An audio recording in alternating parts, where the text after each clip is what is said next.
এই মাকে ঘুরেও দেখছেন না।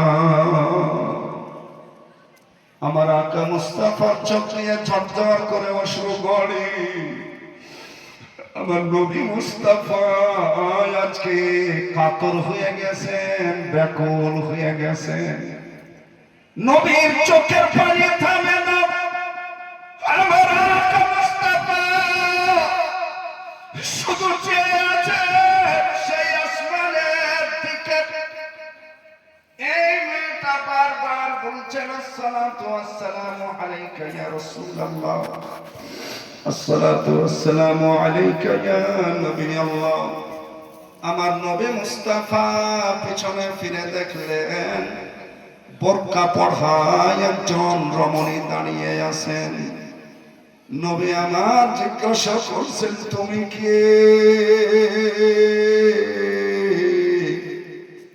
নিজের হাত চাদরের ভিতরে রেখেছিলেন সেই মহিলা হাত বাহির করে দেখাচ্ছেন এর হাতে টাটকা বিহার মেহেন্দি লাগায় আছে।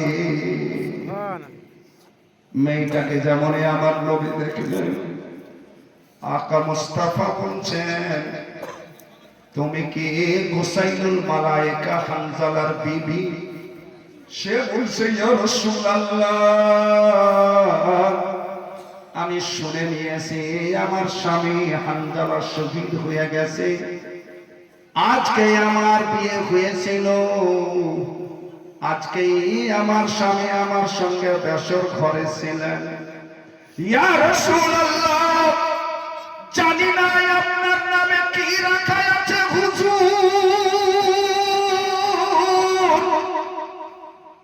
আপনার ডাক শুনে আমার স্বামী আমাকে বুঝিয়ে বলে বিবি আমার, আমি সব চাইতে বেশি ভালোবাসি আমার নবী মুস্তাফাকে। আমার বেশর ঘর আজকে আমার নবীর ডাক বন্ধ করে দিয়েছি। আমাকে বেশর ঘর যত ভালো লাগছে তার চাইতে নবীর ডাকে যেতে ভালো লাগে। যারা ঝুমকে বলি আর একটু মহব্বতে বলেন বেশর ঘর 10 দিন 5 দিন 1 মাস 12 দিন হয় না। বেশর ঘর মাত্র একটাই রাত হয়, গোটা রাত হয় না, মাত্র কয়েক ঘড়ি হয়। হযরতে হানজালা গুসাইলুল মালায়েকা ছুটে এসেছেন। এত বড় একটা স্বামী স্ত্রীর মাধুর্য মিলনের রাত, সেই রাতকে ত্যাগ করেছেন একমাত্র নবী মুস্তাফার মহব্বতে। যারা ঝোঁককে বলি আর মেয়ে ছুটে এসেছেন। নবী মুস্তাফা সাল্লাল্লাহু আলাইহি ওয়াসাল্লামকে বলছেন ইয়া রাসূলুল্লাহ, আমি আপনার কাছে কোনো অভিযোগ নিয়ে আসিনি হুজুর। ইয়া রাসূলুল্লাহ সাল্লাল্লাহু তাআলা আলাইহি ওয়াসাল্লাম, আপনার কাছে আমি কোনো শিকওয়া শিকায়াত নিয়ে আসিনি। আমার স্বামী শহীদ হয়ে গেছেন, তার দরুন কিছু বলতে আসিনি হুজুর গো। আপনার পাগল ছিলেন আমার স্বামী, আপনার মহব্বতে, আপনার প্যার, আপনার ইশকে এই যুদ্ধের ময়দানে শহীদ হয়ে গেছে। আমি তার বিবি হুজুর, আপনাকে আমি লাখো সালাম জানাচ্ছি।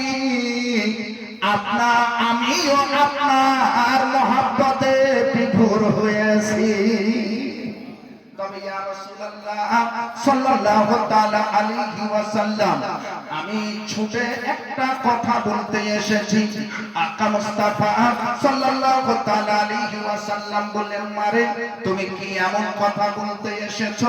হযরতে আকা মুস্তাফাকে সেই মহিলা বললেন, সেই হানজালার বিবি বললেন ইয়া রাসূলুল্লাহ, আমার স্বামী গোসল করার টাইম পায়নি, আমার স্বামী উঁচু করার ফুরসত পায়নি। যেমনই আপনার ডাক শুনেছিলেন তেমনই বেরিয়ে এসে এসে গেছিলেন তলোয়ারি নিয়ে। আমি শুনতে পেলাম আমার স্বামী নাকি শহীদ হয়ে গেছে। ইয়া রাসূলুল্লাহ, বিবি হিসাবে কলেজা ফেটে গেল আমার। আর জীবনে যেন কোনো স্বাদ নাই, আর বাঁচার কোনো আশা নাই। আমার ইচ্ছা করছে মারা যাব। ইয়া রাসূলুল্লাহ সাল্লাল্লাহু আলাইহি ওয়াসাল্লাম, ছুটে আসলাম আপনার কাছে। আপনার নূরানী চেহারা দেখে আমার যেন বাঁচার ইচ্ছা করে। ইয়া রাসূলুল্লাহ, আপনি আমাকে কিছু হেদায়েত দেন। ইয়া নবী আল্লাহ, আপনাকে আমি শুধুমাত্র একটা কথা বলার জন্য এসেছি। আমার স্বামী অপবিত্র অবস্থায় যুদ্ধের ময়দান চলে এসেছে। কথা চলছিল, হযরতে হানজালার লাশ পাওয়া যাচ্ছিল না, সাহাবায়ে কেরাম লাশ খুঁজছে পাওয়া যাচ্ছে না। এই কথা চলছে, হঠাৎ করে নবী আসমানের দিকে দেখছেন, ওই মেয়েটাও আসমানের দিকে দেখছেন, যত সাহাবী আসমানের দিকে দেখছেন। হানজালাকে আল্লাহর ফেরেশতারা আসমানে গোসল করে খাটে নিচে নিয়ে আসে। নারে তাকবীর, নারে রিসালাত, মাসলাকে আলা হযরত উলামায়ে আহলে সুন্নাহ, জশ্নে দস্তারবন্দি। নারে তাকবীর। নবীর মহব্বতে কি রাখা আছে, নবীর প্রেমে কি রাখা আছে? বন্ধুগণ আমার, পবিত্র কোরআন হতে আমি আয়াত শরীফ পাঠ করেছি। সূরা নাম আল মুজাদিলা আয়াত নম্বর 11।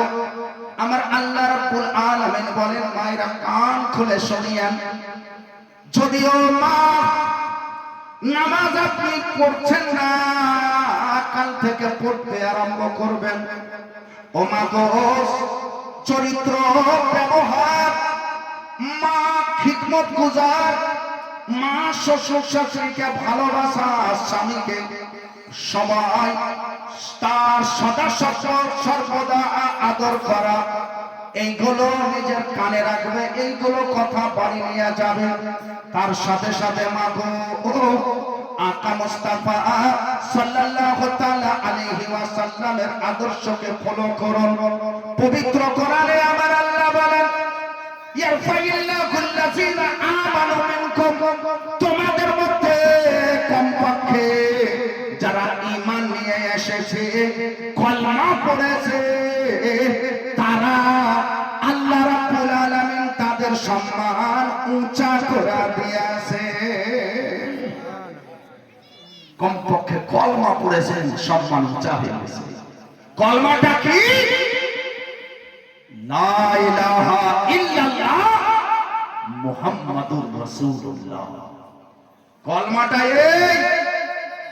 হুজুর, ফেসবুকে এক মৌলবি বলছে কলমা শুধু লা ইলাহা ইল্লাল্লাহ মুহাম্মাদুর রাসূলুল্লাহ পড়া বিদআত।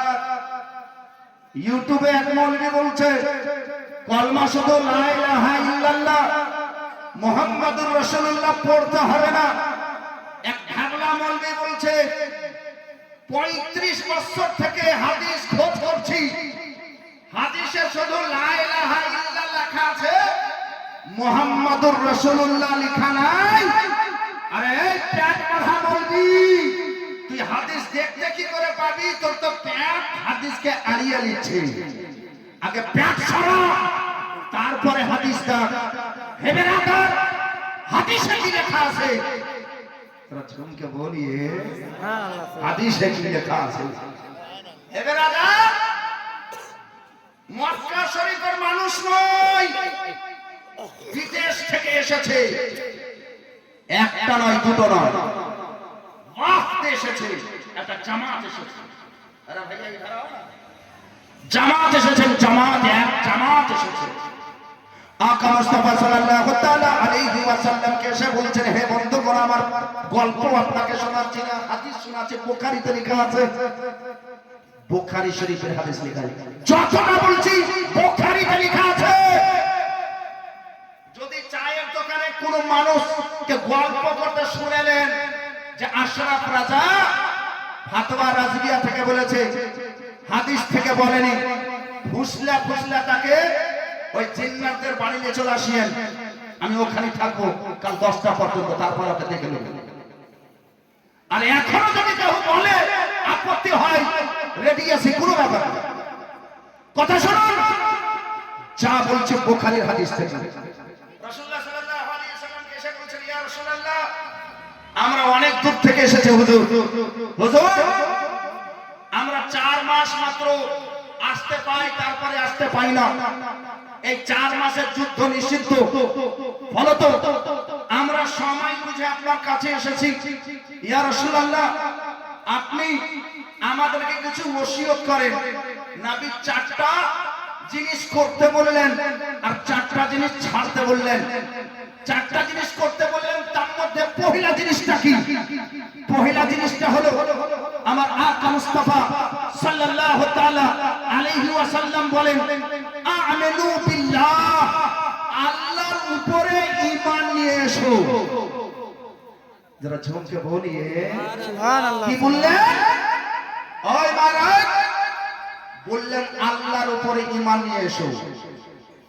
আল্লাহর উপরে ঈমান নিয়ে আসা মানে লা ইলাহা ইল্লাল্লাহ।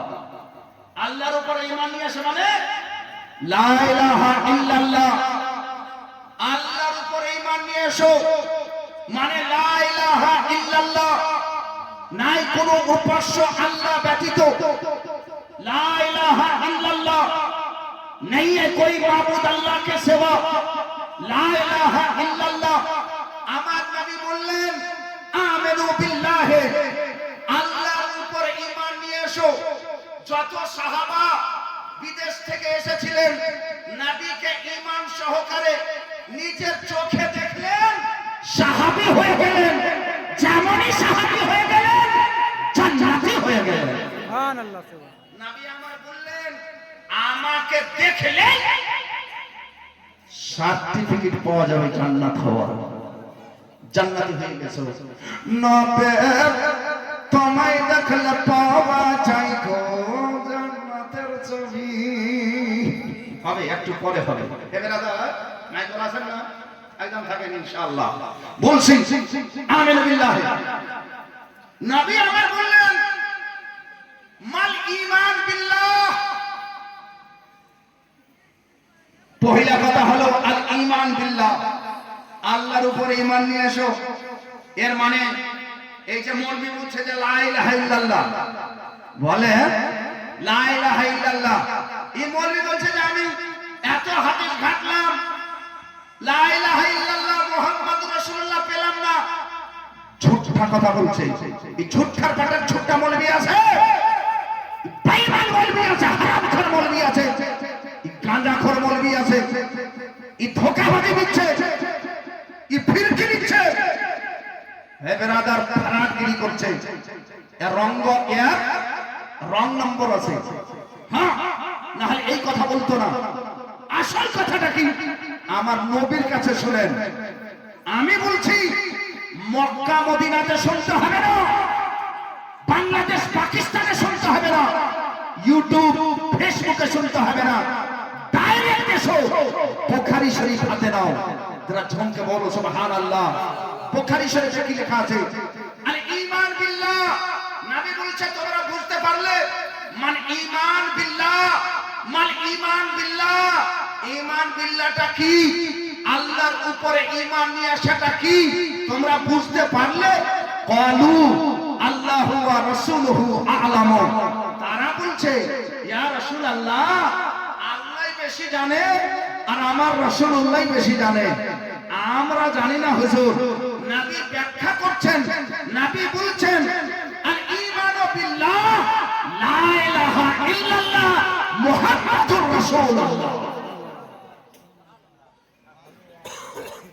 ইঞ্চি পরিমাণে দাগাবাজি কথা নয়, ইঞ্চি পরিমাণে মিথ্যা কথা নয়। তাহা মিথ্যা যদি বলছে অন্য স্টেজের লোক বলতে পারে, নবীর স্টেজের লোক মিথ্যা বলে না।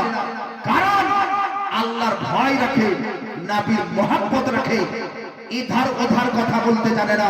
বুখারীর হাদিসে লেখা আছে, নবী মুস্তাফা বললেন আল ঈমানু বিল্লাহ, ঈমান বিল্লাহ, আল্লাহর উপরে ঈমান নিয়ে আসার মানে হলো লা ইলাহা ইল্লাল্লাহ মুহাম্মাদুর রাসূলুল্লাহ। তাহলে মায়েরা লা ইলাহা ইল্লাল্লাহ মুহাম্মাদুর রাসূলুল্লাহ, বাচ্চা ছেলে আপনার ছোট্ট ছেলে, তাকে আপনি যখন তালিম দিবেন, শিক্ষা দিবেন, এই তালিমও দিয়েন শুয়ে শুয়ে, বেটা একবার বলো লা ইলাহা ইল্লাল্লাহ মুহাম্মাদুর রাসূলুল্লাহ, এই কথা আপনি তাকে শিক্ষা দিয়েন, বারবার বলিয়েন ছোট্ট থেকে লা ইলাহা ইল্লাল্লাহ মুহাম্মাদুর রাসূলুল্লাহ। ঝোলনা থেকে কবর পর্যন্ত আপনার বেটা লা ইলাহা ইল্লাল্লাহ মুহাম্মাদুর রাসূলুল্লাহ যদি বলতে পারে, আমার নবী মুস্তাফা বুখারী শরীফের হাদিসে বলেন, যার আখেরি কালমা হবে লা ইলাহা ইল্লাল্লাহ মুহাম্মাদুর রাসূলুল্লাহ, অটোমেটিক্যালি সেই লোকটা সোজা জান্নাতে দাখিল হয়ে যাবে। সুবহানাল্লাহ।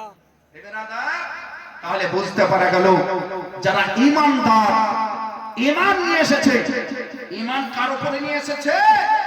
ঈমান বিল্লাহ লা ইলাহা ইল্লাল্লাহ মুহাম্মাদুর রাসূলুল্লাহ, এবং তার সাথে সাথে ইলম অর্জন করেছেন।